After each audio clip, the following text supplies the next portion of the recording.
राधे राधे। ऋषि पंचमी भाद्रपद माह की शुक्ल पक्ष की पंचमी को ऋषि पंचमी कहते हैं। यह व्रत जाने अनजाने हुए पापों के प्रक्षालन के लिए स्त्री पुरुष दोनों को करना चाहिए। व्रत करने वाले को गंगा नदी या किसी अन्य नदी अथवा तालाब में स्नान करना चाहिए। यदि यह संभव ना हो तो घर पर ही पानी में गंगा जल मिलाकर स्नान कर लेना चाहिए। तत्पश्चात गोबर से लीप कर मिट्टी या तांबे का जल भरा कलश रखकर अष्टदल कमल बनावें। अरुंधति सहित सप्त ऋषियों का पूजन कर कथा सुने तथा ब्राह्मण को भोजन कराकर स्वयं भोजन करें। कथा।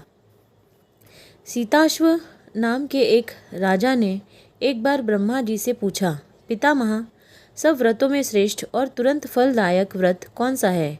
उन्होंने बताया कि ऋषि पंचमी का व्रत सब व्रतों में श्रेष्ठ और पापों का विनाश करने वाला है। ब्रह्मा जी ने कहा, विदर्भ देश में एक उत्तंक नामक सदाचारी ब्राह्मण रहता था। उसकी पत्नी सुशीला बड़ी पवित्र व्रता थी। उसके एक पुत्र एवं एक पुत्री थी। उसकी पुत्री विवाह और उपरांत विधवा हो गई।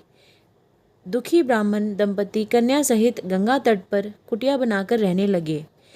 उत्तंक को सगाधी में ज्ञात हुआ कि उसकी पुत्री पूर्व जन्म में रजस्वला होने पर भी बर्तनों को छू लेती थी। इससे इसके शरीर में कीड़े पड़ गए हैं। धर्मशास्त्रों की मान्यता है कि रजस्वला स्त्री पहले दिन चांडालिनी, दूसरे दिन ब्रह्म घातिनी तथा तीसरे दिन धोबिन के समान अपवित्र होती है। वह चौथे दिन स्नान करके शुद्ध होती है। यदि यह शुद्ध मन से ऋषि पंचमी का व्रत करे तो यह पाप मुक्त हो सकती है।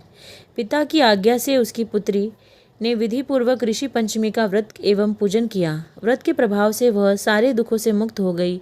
अगले जन्म में उसे अटल सौभाग्य सहित अक्षय सुखों का भोग मिला। ऐसे ही और वीडियोस के लिए हमारे चैनल को सब्सक्राइब करें। धन्यवाद।